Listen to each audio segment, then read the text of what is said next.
everyone. Today we will talk about how to fix or how to solve the problem of offers on Gmail app. Here we click on settings. In this page you can click on apps, default apps, app settings. On above you can search about Gmail and you will enter.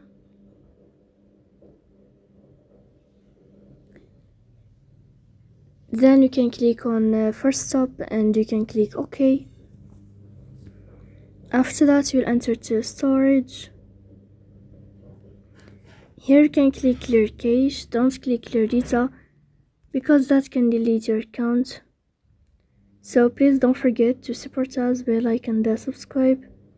See you next time in another video, and thank you for your attention and your watching.